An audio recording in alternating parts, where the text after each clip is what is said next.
The Avenger. The road to crime ends in a trap that justice sets. Crime does not pay.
The Avenger, sworn enemy of evil, is actually Jim Brandon, a famous biochemist.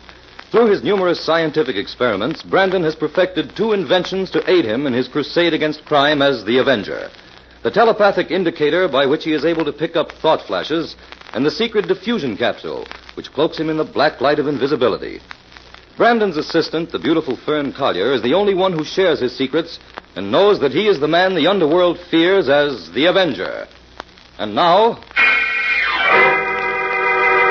the Avenger and the Coins of Death.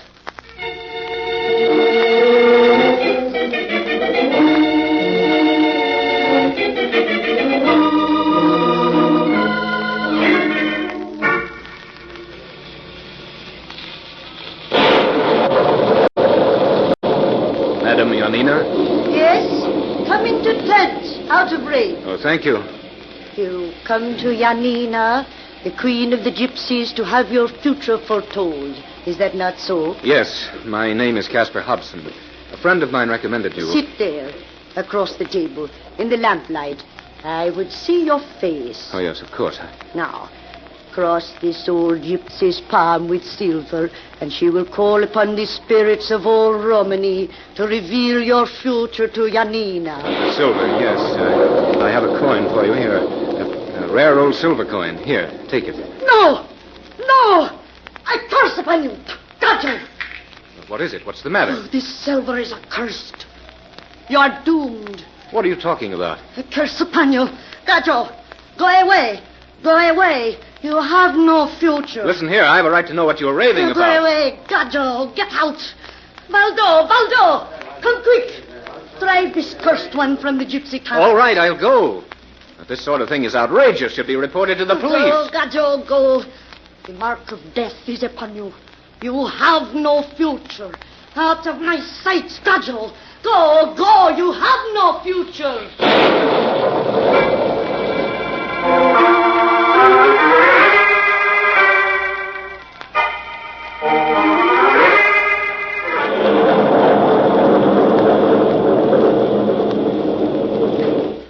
Climb in the car, quick, Casper.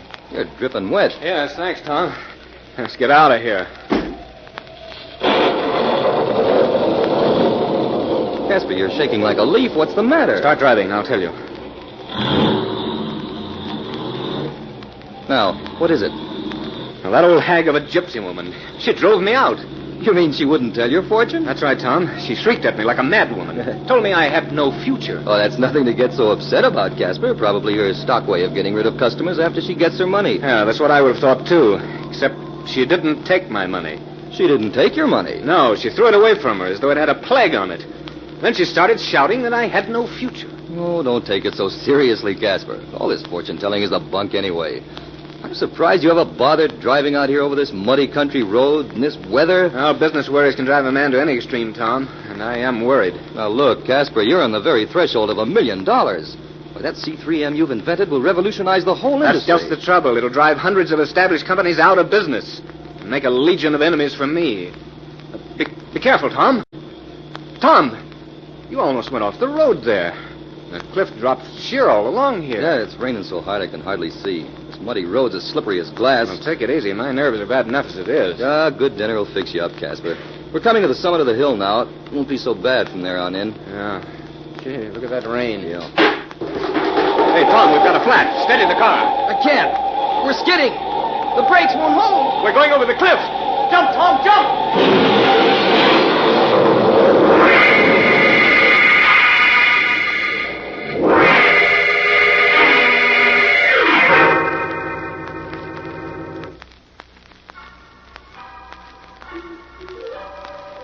Fern, I picked up that wild music on the telepathic indicator again. Where do you suppose it's coming from, Jim? I'm not sure, Fern, but it sounds like gypsy music. Could be coming from that gypsy camp several miles out of town. Fern, quick, turn up the volume a little. Yes, Jim. What happened, Jim? Suddenly, right in the midst of the music, there was a crashing sound, and then complete silence. Maybe the storm cut off the reception. That's not very likely, Fern. Telepathic messages aren't usually affected by elemental disturbances. When the indicator suddenly loses contact with a strong impression like that, it usually means that the thought itself has been terminated by Oh, violence. stay with it, Jim. Looks like this may be something important.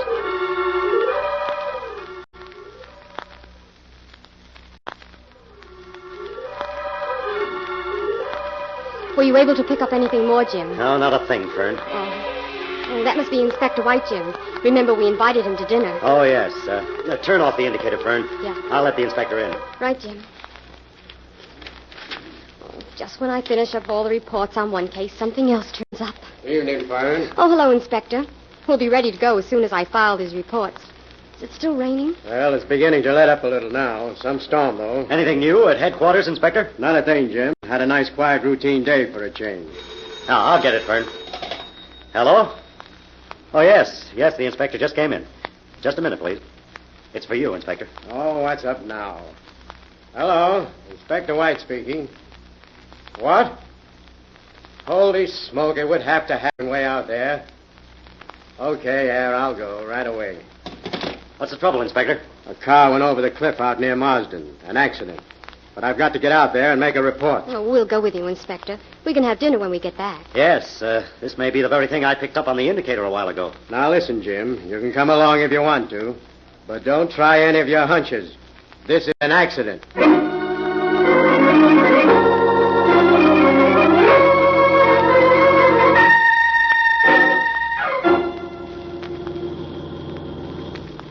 Jim, isn't this the road we took to the scene of the accident last night? That's right, Fern. Oh, why are we coming out here again? Jim, you're holding back on me. What are you up to?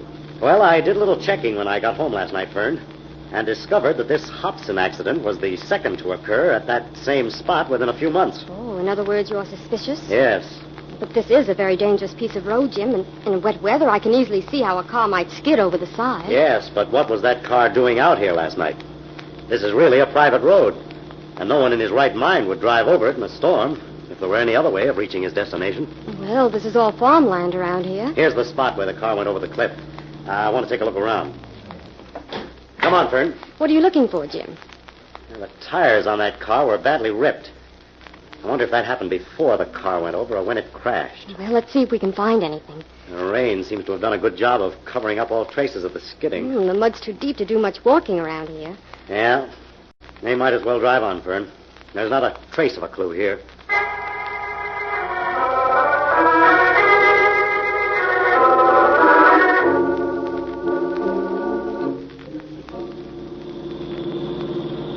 Look, Jim, there's a fork in the road just ahead. Yeah, and there's a mailbox there, too. I want to see the name on it. Oh, I think you're making a mountain out of a molehill, Jim. This is just an old country road. Can you make out the name on the box? Yeah, it's Philip Peters. Now what? Do we drive up that road and call on Farmer Philip Peters? No, we don't. First, we'll investigate the other fork in the road. Well, nothing as invigorating as a morning drive in the country, I always say. Only when I think of all the work I have to do on those laboratory reports, I can't enjoy it as I should. Look, Fern, over there. Oh, it's a gypsy camp. I thought they were located somewhere in this section. Now this motor trip is beginning to make a little sense. Listen. Can you hear music? Oh, yes. It's nice, isn't it? Nice. Fern, that's the same music I picked up on the telepathic indicator just before the crash last night. Oh, gosh, Jim, do you suppose all this adds up to something? I think so, Fern. Come on. Jim, do you think it's a good idea to go barging in on these gypsies? Well, we'll soon find out. Oh, look, Jim. Yeah? There's an old gypsy woman standing in front of that first tent. She's giving us a dirty look. Let's see if she'll give us any information. Stop, Baldo! Stop music! Stop music, I say! Make circle, gypsies. Make wrong circle. Oh, Jim, I don't like this. Those gypsies look menacing. What do strangers want from gypsies? A little information. Oh, you want fortune told. Across all Janina's palm with silver, and she will call upon the spirits of all Romany. No, you don't understand. It's not about myself I wish to ask. What then? What you want? I'm making inquiries about the accident that occurred near here last night. Gypsies don't know anything. Did 2 men come here last night about 7 o'clock? You're from police? Yes, I'm connected with the police. So you'd better tell me what you know. What's she saying, Jim? I don't know. Answer in English. What did you say? Gypsies know nothing. Go away. Let gypsies alone. Not until you answer my question. Were there 2 men here last night? Yes. One man come, the other wait in car. What did the man want? He want gypsy to tell him future. Yes, and what did you tell him? What can I tell him? He is cursed. He has no future. How did you know that? You didn't read that in his palm. I will say nothing more. Then I think you better come with us. Maybe the police can make you talk down at headquarters. No. Speak in English. The accursed must die. You cannot blame gypsies. Maybe not, but you know more than you're telling. Oh, Jim, I think we'd better get out of Go here. away, Gadjo. Go away. Things will go better with you if you'll come along with us quietly. No. I will not go. You, Gadjo, always try to make trouble for gypsies. Oh, Jim, come on. Those men have clubs and they're closing in on us. Go away, Gadjo. Baldo. Mikam Gadjo.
Now back to the Avenger and the coins of death.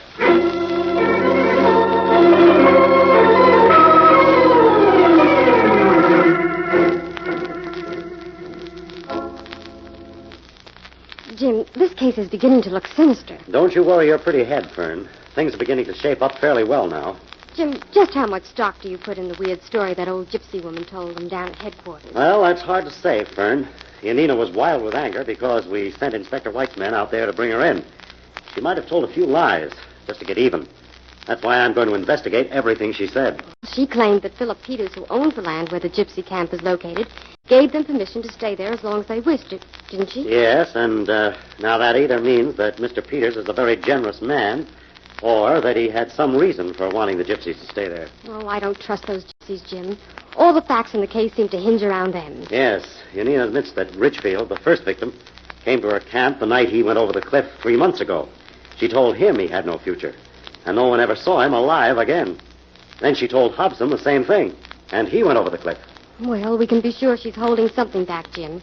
She absolutely refused to reveal why she told those 2 men they had no future. Yes, she conveniently claims that the spirits of her tribe would curse her if she reveals her reason for predicting their deaths. Oh, a neat method of holding back vital information, I'd say. Well, we'll soon find out. Right now, I'm off to have a talk with Philip Peters. Do I come too, Jim? No, Fern. I'm going out to the Peters farm as the Avenger.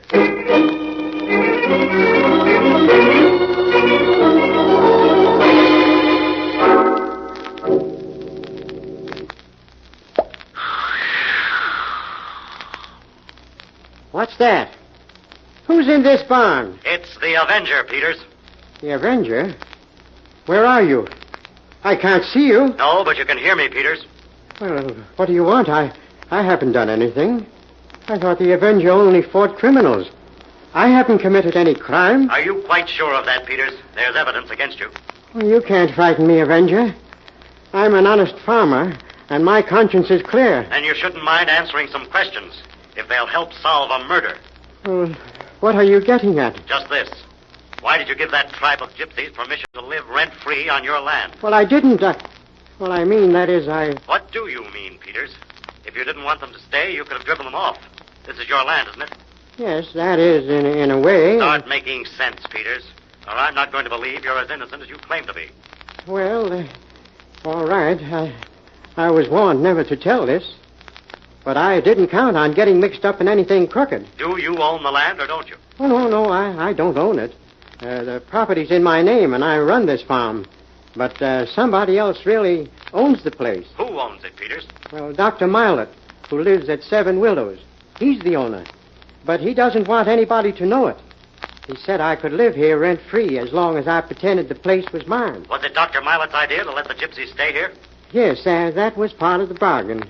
I was to let the gypsies camp here until he told me to drive them off. They've been here for almost a year now. I don't think they'll want to stay much longer, Peters. Well, I'll be out on my ear now, too. Say nothing of this, and you will be protected. You evaded justice, Peters. But remember, you must say nothing of this encounter with the Avenger.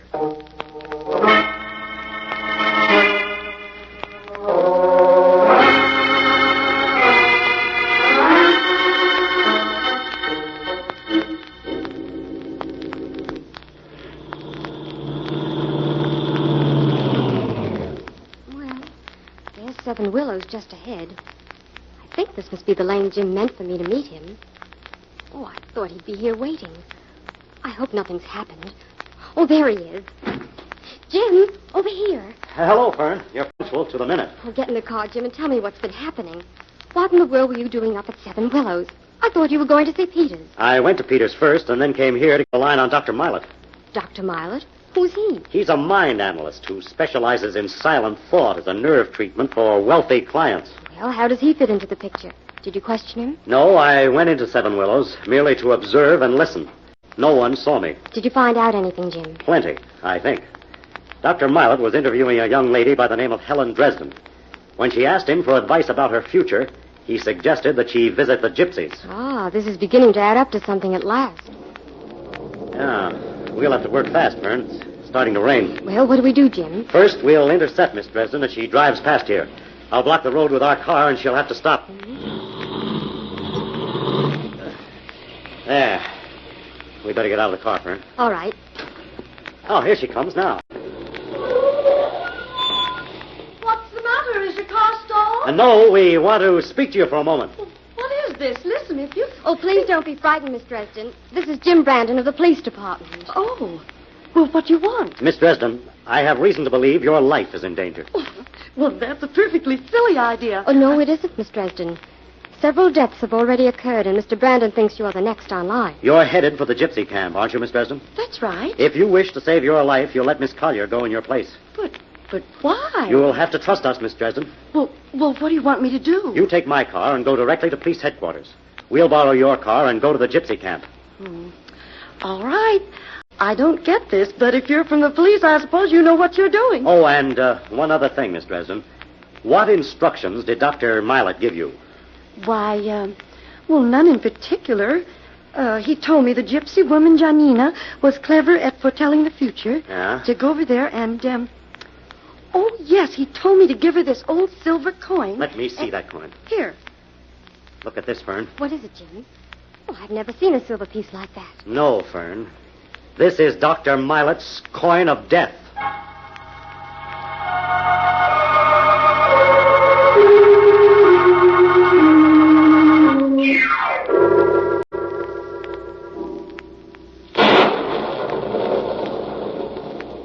That's Janina's tent, Fern. I'll wait here while you go inside. You know what to do. Yes, Jim. This should only take a minute. Madame Janina? Madame Janina, may I come inside? Yes? Come. Oh, it's you. What you want now? Come make more trouble for gypsies. No, Madame Janina. I want to have my future read. Now you make joke of gypsy. No, seriously. I want you to tell my fortune. Sit down, then. Cross the gypsy's palm with silver. Yes. Here is a coin. No! No! What's the matter? You are cursed. You have no future. Go away. Gato, go away. Oh, Madame Janina. Oh, go. Go, you have no future. You have no future. Out of my sight, Gato. You will die. You will die.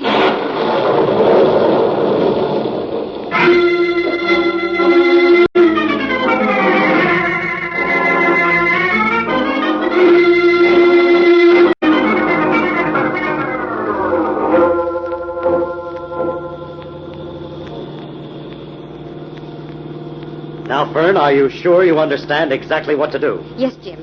When we come to that big pine tree, just before we reach the place where those other cars went over the cliff, I'm to jump out of the car. I'll stay with the car a moment longer and then follow you. Oh, be sure to jump in time, Jim. Otherwise... When you jump out, keep well off the road so no one can see you. I understand. Open the car door, Fern. And get ready. We're coming to the place. Okay, Fern. Jump. Well, I don't seem to have any broken bones. I hope Jim makes it all right. Gosh, I'm covered with mud. Fern, where are you? Here, Jim. You all right? Oh, fine. Now, there goes the car over the cliff, Fern. Come on. Oh, look, Jim. There's a man on the road up ahead. Yes, he's pulling in a big board from the road. It's time for action, Fern. Oh, do be careful, Jim. All right, Dr. Milet. I've got you covered. Stand where you are. Who's that? It's the police. Your little scheme didn't work this time, Doctor. The police? You won't take me alive? Jim, he's running toward the cliff. He's not going to get away as easy as that. I'll head him off. Oh, be careful, Jim. This road is slippery. No, you don't, Dr. Milet. Let me go. You're wanted for murder, Milet, and you're going to get what's coming to you. Oh, Jim, he's trying to turn you over the cliff. Jim, are you all right? Yes, Fern. I had to knock Milet out. Oh, Jim, for a moment I thought... Come on, Fern. Let's get our prisoner back to town. You're drenched.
Jim, there are just a few points I want to get clear before I speak to the reporters. Reporters, Inspector. So soon? Well, this is something hot, Jim. Until I got Milat's confession, those deaths were booked as accidents. Really, you should be more careful, Inspector. Now, Jim, don't start that. Okay, Inspector. What do you want to know?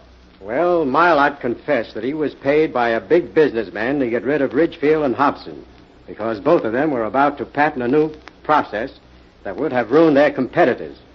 But he won't say a word about that Dresden girl. Why did he plan to get rid of her? Yes, Jim.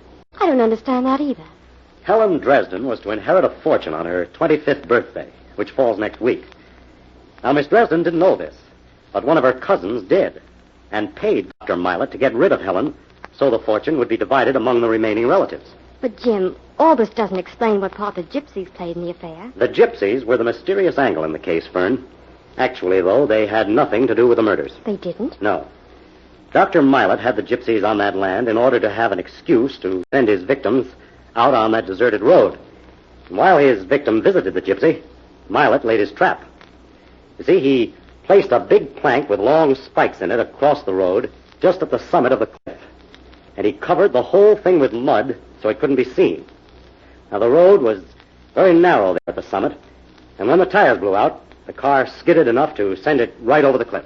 And they always chose rainy weather for the job so that the car would be certain to skid, and to make it look more like an accident. But those coins, what about them, Jim? The coins were just a precaution to cast suspicion on the gypsies in case the victim might survive the accident.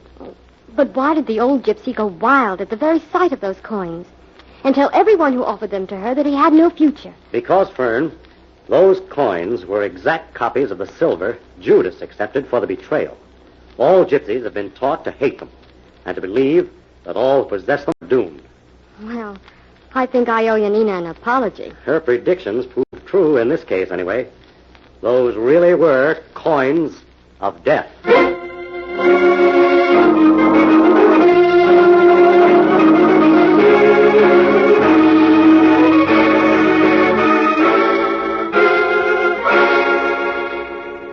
All characters, names, places, and plots used in the Avenger program are fictitious. Any similarity to persons living or dead is purely coincidental.